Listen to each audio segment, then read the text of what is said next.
Hello, assalamu alaikum, good morning, khushamdeed ji, ayanu, goedemorgen. Pakhair agale, ni hao, tuna shumme, washmale, ohio gozaimasu, guten morgen, hola, boyor, privyet, kaifa hal, hale shuma chatore, ahlan wa sahlan, marhaba, buna, mucho, gracias, swabia, bhalli kare aaya. And ladies and gentlemen, thank you very much for tuning into PTV World. You watching World This Morning alongside the very fantastic Shiza Hashmi and the very superb Shahzad Hassan Khan. Hello Shiza, how are you doing today? I'm doing great. Thank you so much for asking. Jummah Mubarak to you and everyone watching right now as well.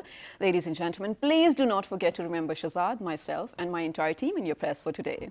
Other than that, well, today happens to be a very, very important day, especially when you talk about the history of Pakistan or the importance of the people who made Pakistan become a reality as well and converted the dream into a reality after such a long, long struggle. Today happens to be the death anniversary of the father of the nation, Quaid-e-Azam Muhammad Ali Jinnah. And I think just a while ago, there were visuals on the screen as well of the President of Pakistan, Dr. Arif Alvi, laying a floral wreath, it's such a tongue twister, floral wreath, on the mausoleum of Quaid-e-Azam Muhammad Ali Jinnah as well. Remember him in your prayers too, ladies and gentlemen. Exactly, and ladies and gentlemen, to be very honest, I think there's only one thing if we can do that as a nation, which is the message given to us by the father of the nation. That is unity, faith and discipline. I think that there will be no other nation competing with us as well, only if we achieve it. But other than that, ladies and gentlemen, there are a lot of people who actually want to help other people as well.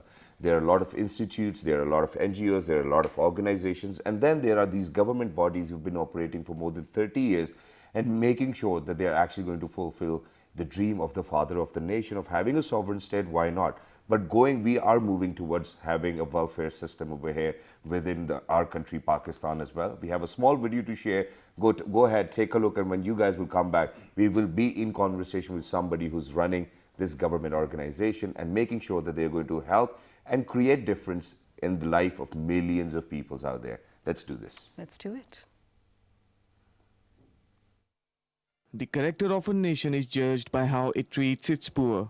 If the downtrodden are left to fend for themselves while the rich enjoy the perks and privileges, the destiny of a nation is doomed. Pakistan's poor have been left to look after themselves for too long. The so-called programs meant for their care and welfare were corrupted by the corrupt. Since coming into power, Prime Minister Imran Khan has started many initiatives to lift the destitute out of their misery. With a large number of laborers in almost every city and town of Pakistan, these daily wagers with their meager earnings cannot feed their families back home and look after their well-being as well. With this in mind, Panaga or Shelter initiative has been launched. The first model Panaga has been set up in Tarlai, Islamabad. The aim is to provide a decent place for the poor homeless people to spend the night and have a fair share of meal in front of them before heading for a day of hard labor. The model Panaga can provide breakfast and dinner to 400 people at one time. It can also accommodate 100 people to spend the night. A special room has been allocated for the families.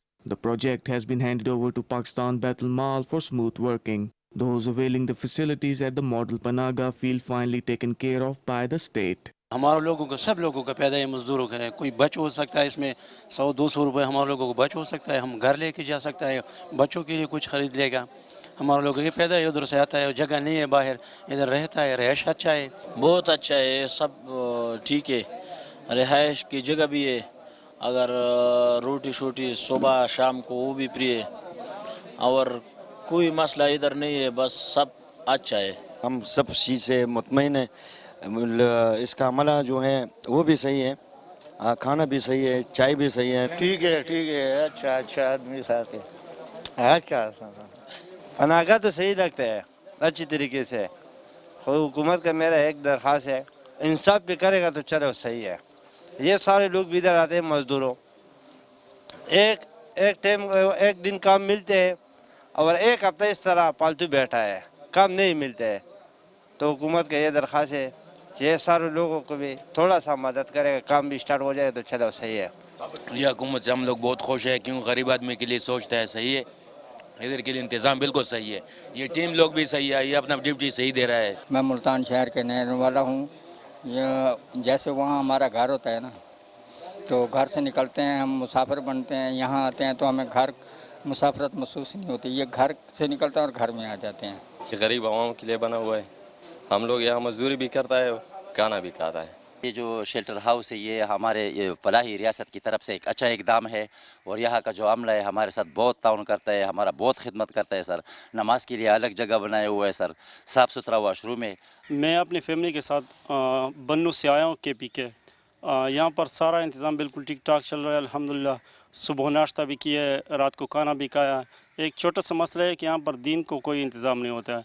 Besides the one in Tarlai, there will be 4 more Panaga in Islamabad. The project will be extended to the entire country. These people who belong to marginalized strata of society, they don't feel themselves as marginalized and repressed when they came here.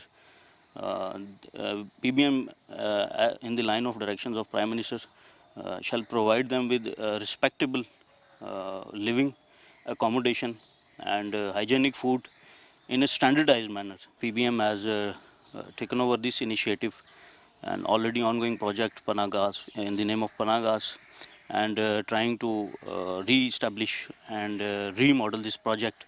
And Baitul Mal is trying to extend this project within a couple of months to other cities of Pakistan. The project also aims to eliminate class inequality besides feeding the poor so that poverty shocks to this vulnerable class can be minimized. Among many other initiatives by Prime Minister Imran Khan, this model panaga or shelter provides a place for the poor where they can eat and sleep in a respectable manner.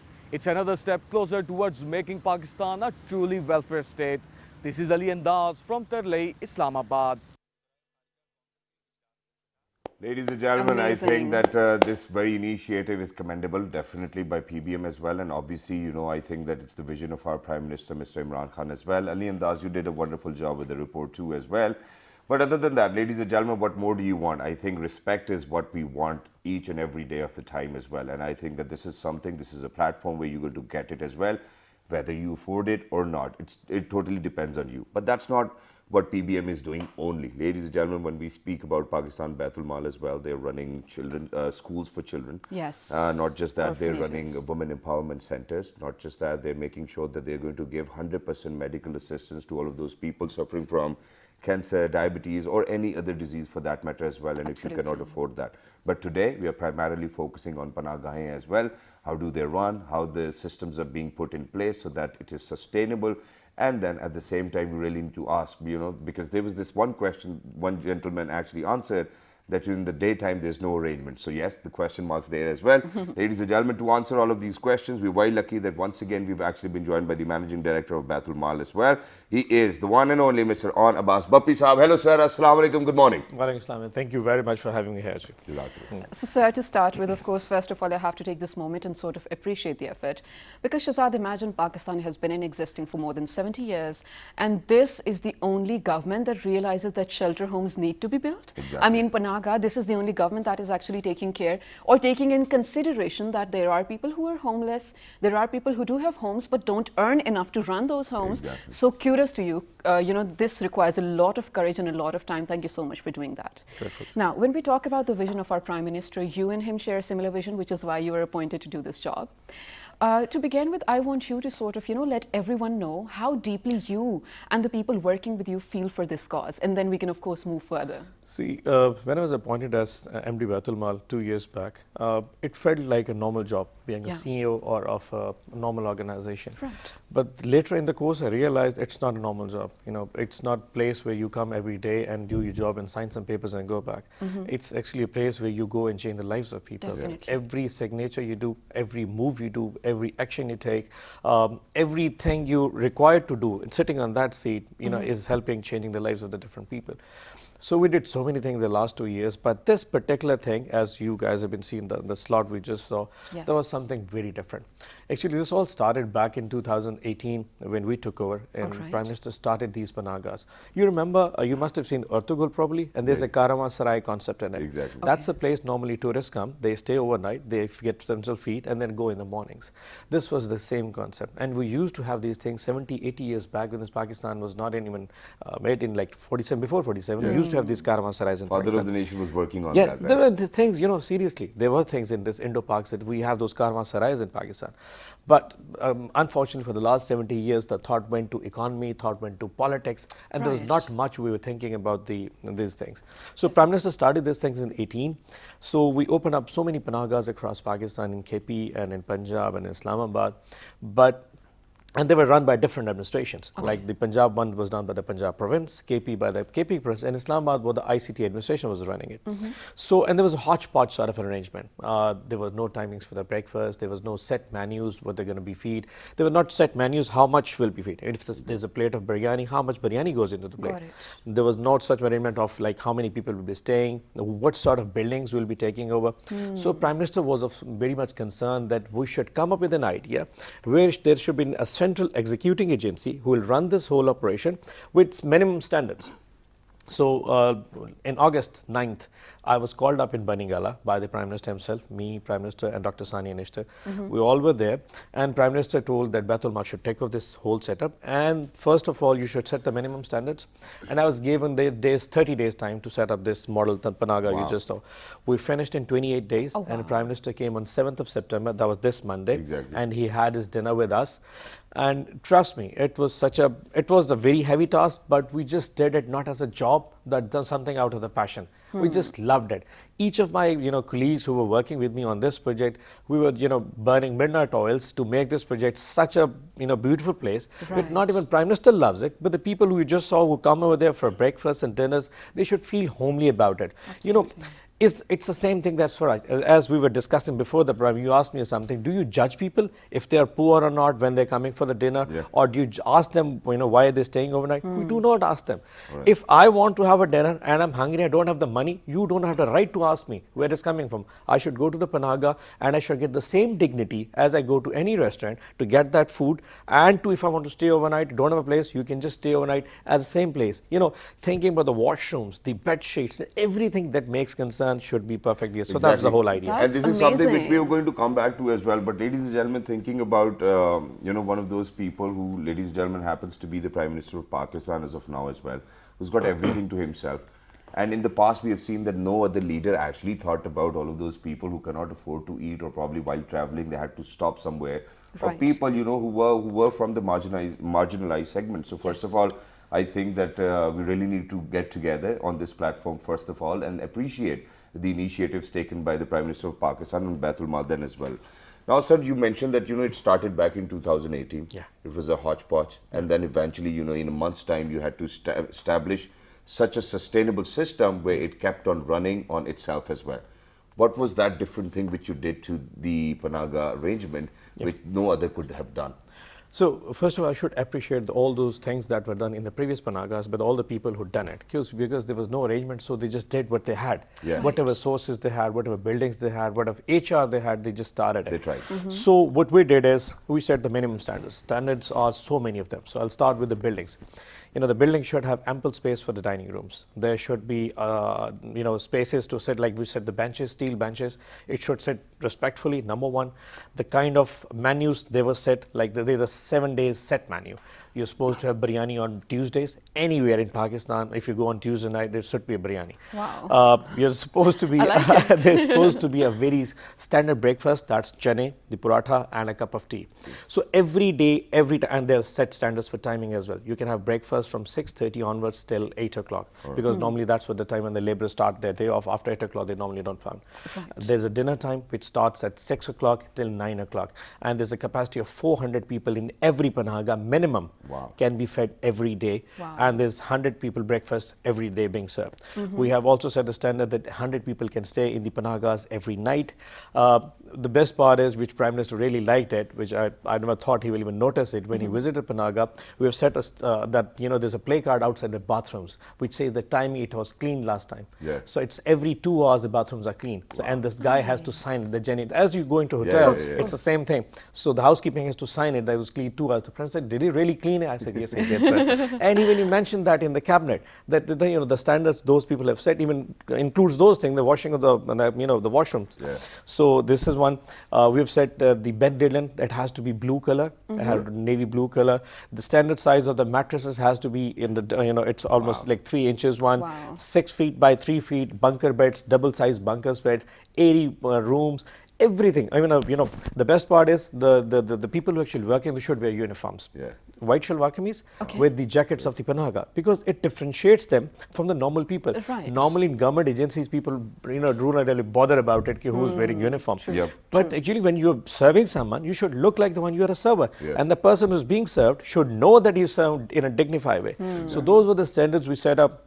And there are like hundreds of them. I've set even, we made a web page. The web page really shows the numbers now. Yeah. I was telling Shiza before the show as well, if you click on right now, it will show you the numbers of Islamabad Panaga, the 5 Panagas which we are about to take over. We have taken over 1, we've taken another 4 ones. It shows the 5 Panagas exact figures, which is 24,000 people have been given dinner in the last 10 days in Islamabad. Wow. Can we check it right now? Yeah, you can just open it right Alright, now so and what you do we just have put, to do? yeah, you just have to go to the PBM website. Yeah. www.pbm.gov.pk and go on the Panagas website. Right. And it'll show you the figure of the people who stayed in the last 10 days in Islamabad. That's almost probably 3,000 figures Alright, today. alright. Yeah. So we made another thing we've done is we started the registration thing. The person who comes and stay overnight has to submit his ID card. Okay. We take the photo, we register the person, and they can go in. Before us, there was an issue that people who were staying with us were staying for like 1.5 years. Now, you have to understand this is temporary accommodation and not a Definitely. permanent one. So we made a policy that anyone who wants to stay there can stay there 3 days consecutively. Then on 4th day, he has to check out.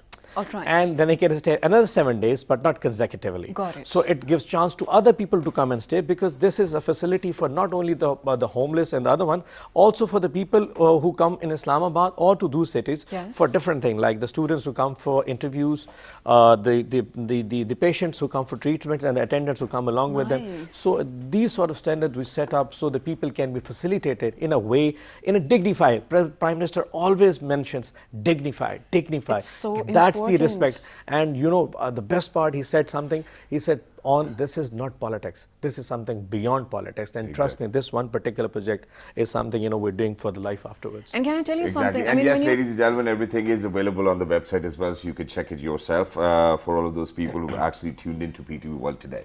Right. So here's the thing. Like you said, this is beyond politics, and this is what differentiates this kind of project from all the other welfare projects that are going on by probably the private partnerships or the public-private previous partnerships governments as as well. well. Yeah, or the previous governments. Yes, absolutely. Now, sir, you said there are certain standards that every Panaga from now on has to meet, and I want to take on to them one by one so that we can, of course, talk in detail. So here's the thing. Now, you say that there are certain timings for lunch, breakfast, and dinner. So when the mess is closed, what happens then? Are people allowed to stay there then? Because we saw in the video someone had a grievance. See, it's a Panaga. Okay. Panaga is a basic concept of shelter home. Yes. Shelter homes do not open in the daytimes. All right. So the timings are really strict. So Got it. every Panaga opens at 5 o'clock in the evening to have start the initial preparations for the dinner.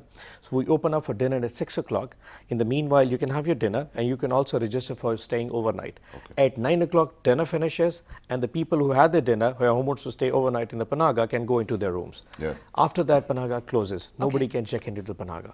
So then we open up early in the morning at 6:30 again for the breakfast. The same people who are staying overnight can come for the breakfast, and the people who come from outside can have the breakfast. 8 o'clock, Panaga has to close, and everybody has to leave, because it's a temporary shelter. So it's switched off. So we start back again 5. So between 8 and 5 p.m., we're not open. Staff are working, they're making the preparations, but nobody comes from outside, because the concept is to feed the dinner and the breakfast, and to provide for the shelter for overnight. You can't stay there, you can't do anything around it, because it's against the safety. It's not a hotel, it's All a right. So temporary. it's a different model, Yeah. totally, ladies and gentlemen, and I think that this is something which we need to understand as well. But sir, are we going to feed the people who are staying in the Panaga, or we are feeding people whoever is coming and asking for food, they're going to get food? Anyone who both. can just come and can have food, you don't have to stay there, Okay. and you can go back home. All right. See, try to understand, it's for the laborer as well. The people Got who are it, working yes. out there, they can go for their daily wages labor, coming back in the evening, have their food, and trust me, they may be able to afford that food, but when you give food to a laborer, you're basically saving 100 rupees, 150 rupees, which goes to his pocket, ultimately goes to his family. Yeah. That's where the things I are. absolutely love wonderful. this Just idea. one more thing I wanted to Okay. add over here, and that is that, for example, we have a lot of people who are traveling with family as well, and then was at gonna times ask. they have a lot of problems where they cannot go back home, and they're somewhere in the middle, and they had to go to a government office in the morning or anywhere. So do we have a separate arrangement for families, or is it all together, the women wing or men's wing, or male or female? Yeah. How do we do that? You know, our society is very much segregated. So in the model Panaga, what we did, we had a family portion for the dining. That's separately set from the, because, you know, it's a parda sort of society and we should respect that. So we have a family portion where they can be fed, and we have a special room for the ladies. So if you're traveling with your family, there's a room for the women, that's a 10-bedroom. So if you're traveling further, you have to stay in another room. Your family will stay another room with all the rest of the women and the children in another room. And in the mornings, there's a separate place where you can have the breakfast. So that was the thing. Number two, as you just mentioned, I was once studying, as I told you earlier probably, you know, traveling, once I was traveling in Kenya as well, and there was something on that motorway where actually the people were being fed by the Sikh community, and there was a set pattern, one paratha, one plate of chane and one cup of tea for every person who is traveling. So that's where things like, probably in the future, it was my vision. I'll talk to Prime Minister if he likes the idea. So across the board on the motorways, we know somewhere midway motorways, we probably will have those langar khanas for the travelers. The people who are traveling on the buses, you know, they may have the money to travel probably, but they may not have the money to have food, where everybody is going to KFC and McDonald's and those places. Probably somebody is sitting out there in the bus thinking about, I should have got it and my food. I think in the future you'll see one of those langar khana on some motorways, and I would love to. And I'll probably treat myself with that chana and that paratha as well. Trust me, the way the standard will set, you would love to have it. And we would never ever ask you a question whether you can afford it or not. It will be for everyone who wants to come over. That's brilliant. And you know what? I think it's really easy for someone to listen to whatever we're talking about. I think it's really easy to say that, yes, we're serving the underprivileged ones. But think about it. When we're talking about the laborers even, who, so they're waiting to get work, to earn that money, to buy that food, and then probably save a little to give to the money. So now they don't have to wait anymore. They will have the food in the panagas already, and then imagine the motivation they will have, right? They're saving so much, they're fed, they're strong enough, and they want to go out and work. They feel cared, and they know that the state is taking care of them regardless of whatever they're going through. This is brilliant. Now, one more thing, for all of the people out there who want to be a part of this somehow, there are donations that you can make. I was in conversation with MD Saab before the show as well, and he mentioned that in terms of food, so let's begin with food. If I were to donate a food to everyone in one shelter home for one day, I'll have to book in advance for probably 1 week or something.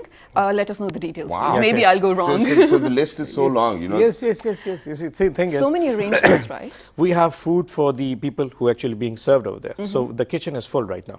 So if you want to come to Baitul Mal or to the Panaga and you want to dinner, you have two options. Number one, you can give check to Pakistan Baitul Mal, cross check in our donation account to that Panaga. This is amount of money of sadqa or whatever you want, and keep it and feed the people. So we'll just keep on doing it.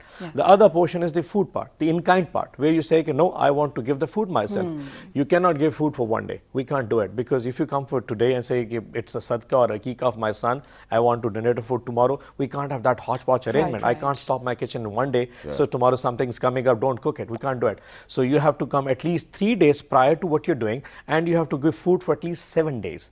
That has to be the case. And we have to give you the exact standards. You know, you have to give biryani the day we serve biryani. Whatever the menu is. Yes, you have to give dal chawal the day we serve dal chawal. So we have to comply with that. Yeah, we'll give you the list of the things, and we'll even give you the number of people that come. So if Tarlai is up to the 400 people mark right now, and 250 people turned up every day, why we should ask for a food which gets wasted? So we'll give you the figure that the last trend for the last week is 250. So you just serve that food and we'll take it from. So in that 7 days, our kitchen will be closed. We won't buy the groceries, and the money we save will be used next week. So we have a very clear system and very transparent. I was talking to Prime Minister when he came to Tarlai, and he told me that this is how he started Shaukat Khana. He found a place and where it was very transparent, very clean, and the service delivery was excellent. And when he started, people started coming in, they saw the deliveries process and they started giving in. And he's of the vision that if you start this whole project in a very transparent, clean way, trust me, one day every Panaga in Pakistan will be fed by the people of Pakistan, because there's nobody as generous as this nation, and they just love it. And that is brilliant, and I think this is what I'm going to, the point I'm going to take further as well, and probably close the show with two. Take it on the time. Yes, go ahead. Sorry, but I really have to ask. Now, this is the hard part, Mr.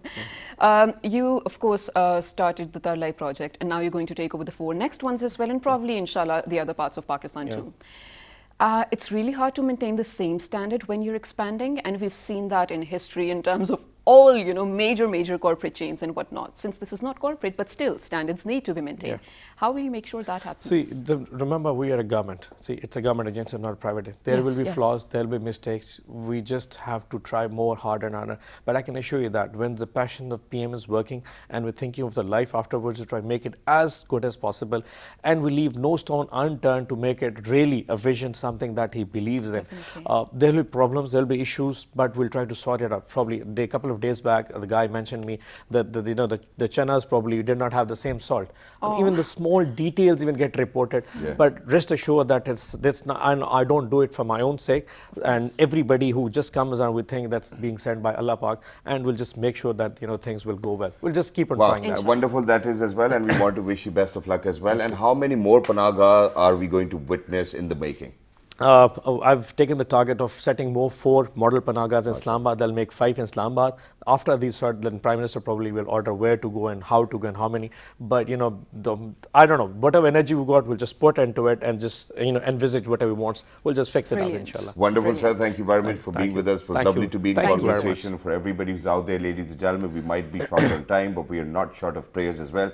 Please make sure that you remember each and every individual of this particular government in your prayers as well, because they're working in the right direction, and not just them, obviously us as well. We're going for a short break. Don't go anywhere, because education makes the difference. Oh yeah, absolutely. Stay tuned. Good morning.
All right, ladies and gentlemen, welcome back for everybody who just got tuned into PTV while you watching World this morning alongside the very fantastic, the very outspoken Shazad Hashmi and Shahzad Khan. But ladies and gentlemen, before heading out towards a short break, we said that education does make a difference. Yes. And this segment is definitely focusing on education and how to probably make sure that our kids are getting that kind of training or vocational trainings or skill set which will be necessary or important for them in their near future. What do you have to say about that? I totally agree with you. Whatever you said.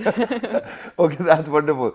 So, ladies and gentlemen, okay, I've been sharing or probably telling you that there's this article which I read, which was from Israel, and how they are actually trying to educate their children. So it goes back to when the mother is pregnant, and then eventually when the kid lands in the school for the next 2 or 3 years, they actually kind of focus on what kind of tools the kid is going to look for, or he's most interested in playing with. And then eventually what they do is that they focus more on the kind of habits he or she has developed. And then eventually when they land in the university, they are actually supposed to generate $1 million out of their own business to actually get the degree as well. So talking about education, we all know that the kind of education in Pakistan is debatable. We really need to work on the curriculums and the syllabi as well. But why are we only reading definitions? Why are we only reading books? Well, where are the skill sets? How are we highlighting the importance of that skill set or that particular skill which is required in 2020. Just a small fact, though. Just yesterday, one of an education. So sorry, I don't know what's happening to me. Shared a status on her Facebook saying that around 71% of the people who are educated in Pakistan did never read a book out of their syllabus.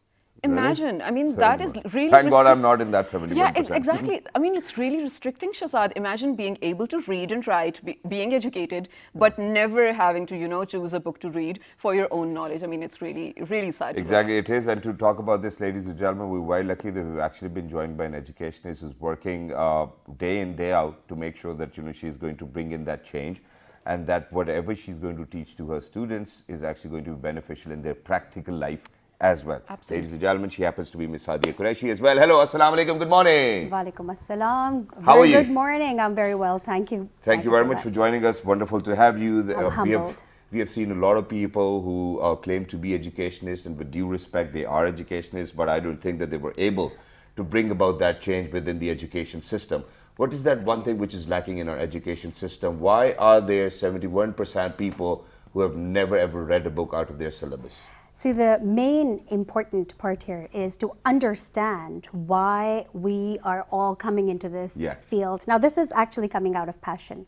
Before I go deeper into this, now you've asked a question which has so many answers, and I can go on and on and on talking about what are the lacks. However, the most important part here, which I would like to start off with, is that today is a very sad day in the history of our country, because we lost a legend, a visionary, an inspiration. So if I talk about what Qaid has been saying during his speeches, he talked a lot about vocational training. He spoke about a lot of skills that are required. He spoke about how important it is for individuals, for the men, the countrymen, to be equipped with competency to face the challenges of the modern era. He even talked about students being out of politics. Absolutely. Or staying out of politics. So basically, coming from that, keeping that in mind, and also the way he highlighted how education is used as the economic driver. So education and training is extremely important and needs to be kept in mind when we talk about economic development of a country. Right. So taking on from here, skills is something that really, really lacks. All right, I'm sorry that I'm going to stop you over here, and that you have a clear mind, and that you actually want our viewers to understand what you're trying to tell them. But let us just be very honest over here. What kind of skills do we require in 2020? Let's be more focused. Okay, so basically the communicative skills, communication, team building, critical thinking. What really happens is I have attended a lot of panel discussions, conferences, where the entrepreneurs are trying to say, oh, this is basically what's lacking in the higher education, the universities. And I, as an educator, fail to understand, unless and until we start working on the grassroots level, in the schools, we can never inculcate those skills into individuals. Now, by skills, it means the way they think. As a nation, we need to be able to produce thinkers, proactive contributors, instead of followers. So we're not really producing entrepreneurs. We're just producing followers, people who can just follow instead of thinking and coming up with their own ideologies. All right. While yes, I may agree with a part of what you said in terms of, you know, producing people who are just following. I think this may be a very generic term, because of course we have met a lot of brilliant people in our show as well who are doing a lot for the country. So yes, again, but I 100% agree with you where you said we have to start from the grassroots level. So now talk about your platform, which happens to be EMAS, is it? Absolutely. So that works for skill development. How is that platform making sure to start from the grassroots level? All right. Now, when we talk about the grassroots level, here we are like EMAS, as I talked about, what Qaid also mentioned about developing skills and making sure that all professionals understand how they're contributing towards a society. Now, EMAS focuses on the language competency, language proficiency, and also the management skills and the communication skills of adults. Okay.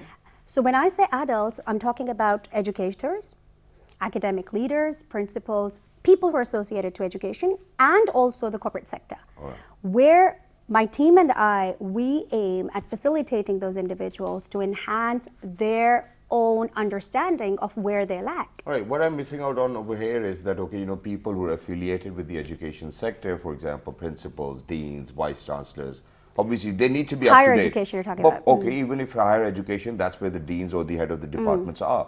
But what does it have to do with the corporate sector? Okay, training and development.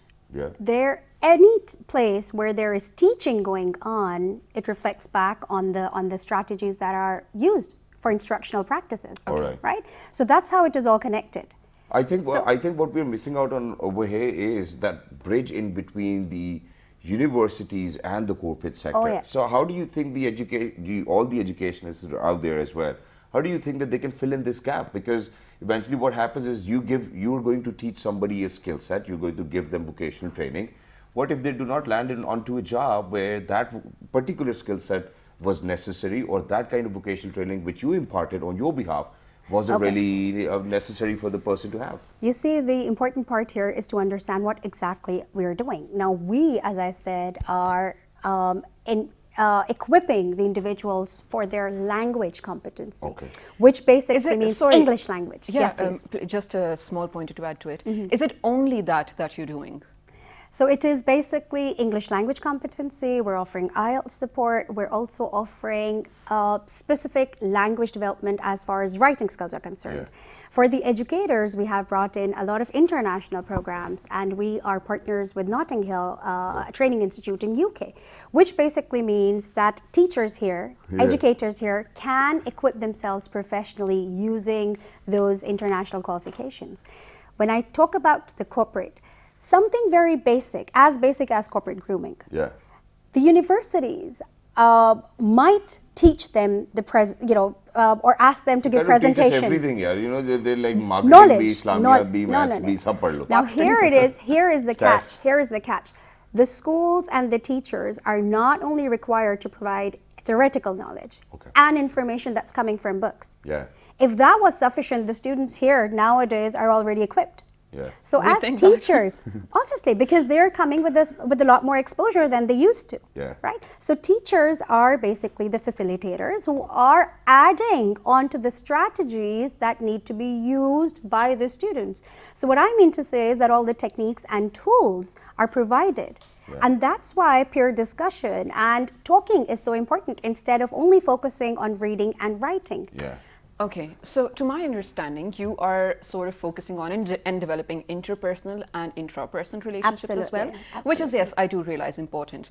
So for all of those people who don't understand, I'm going to try to paint a picture of what I understood as well from the kind of skill set that you're imparting as well.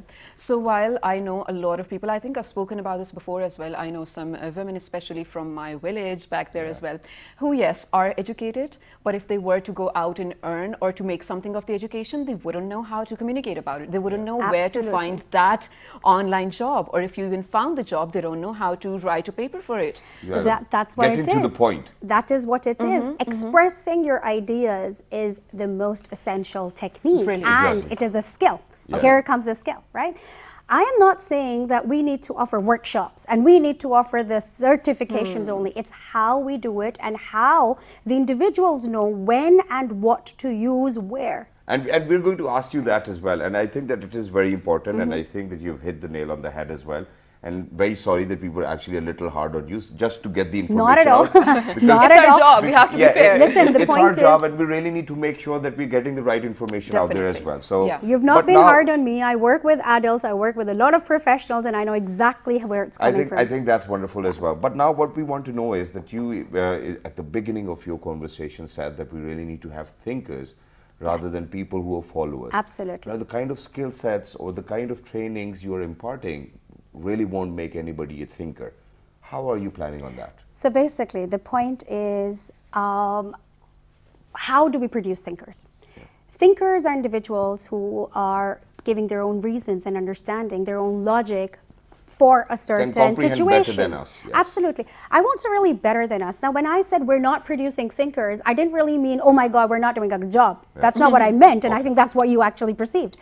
My only stance here is that individuals who can think and give their own logic behind a situation. So for example, if there's a case study that we're doing, So for example, if I take a corporate session and I'm giving them a session about personal hygiene, because that's also important in corporate sector, right?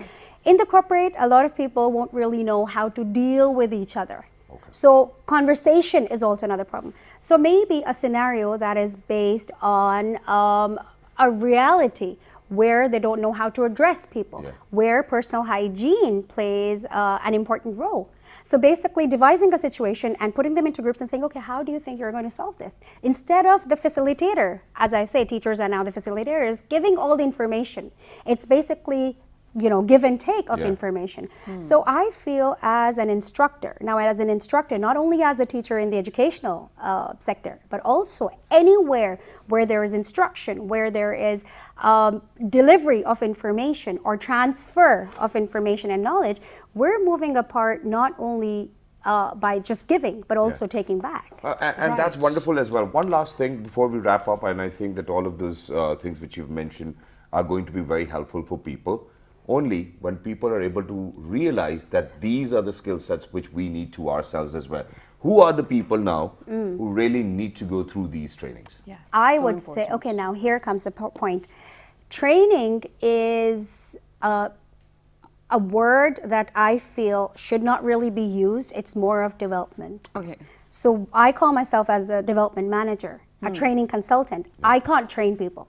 I can only provide them the opportunities, I can only provide them the tools that are required, and they're the people who are going to pick and choose and see where they fit in. Now, the point here is that how do we do that? EMAS, as I said, emas-global.com is the website. We have certain language development programs, and as I said, IELTS also. We have facilitators, consultants who are internationally accredited, who have that certification, that exposure to communicate in an effective manner where people can actually understand where to do and what to do. When you talked about vocational training, now again, that's also a very, very vast term. As I said, this is language competency. So if I know as an individual, oh, this is how I'm going to express, it's not going to be difficult for me to write. It's not going to be difficult for me to market myself. So how do we deliver presentations? How do we deal with public? What are the real life contexts that we need to keep in mind while we are, developing ourselves? The point is self-reflection. Unless and until you understand that we as individuals are not perfect, and there is always a room for improvement, and we need to learn every day.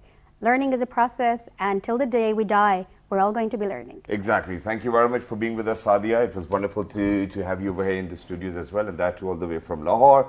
For people who are out there, ladies and gentlemen, if you're having trouble with any of these things which Ms. Sadia has actually mentioned, please make sure that you look online for EMAS as well, which is EMAS Global. emas-global.com, and I really global.com. All right, ladies and gentlemen, thank and you I very really much wish to thank you and Jamshed Sultan Saab for having me here. It's been a pleasure. Thank you very much, Thank and we you. really want to promote such talented people as you as well. But ladies and gentlemen, very quickly before we wrap up, one of our friends, actually it's his birthday today as well, so we want to wish him best of luck as well, and we want to wish him a happy birthday. Yes. So very quickly, are we going to sing him a Let's song? do it. Let's All do right, it. so this is for the very first time on national television that Shiza Hashmi is actually going to sing a birthday song. 1, 2, 3. Happy birthday to you. Happy birthday, dear Noman. Happy birthday to you. Happy Hajj Day, Chaudhry Noman. Look after yourself. You're a blessed soul. Please make sure that each and everyone out there remember him, us and our entire team and all Pakistanis and Muslims all over the world in your prayers as well. Please look after yourselves. Write to us on our Facebook fan page, which is with the name of Well This Morning. On Twitter. Well This Morning without a G. On Daily Motion and YouTube. It's PTV World, and then you look for Well This Morning. And the fabulous repeat is going to be at 5 past midnight tonight. Till the next time, look after yourselves. Have a great weekend. 1, 2, 3. Good morning. Take care.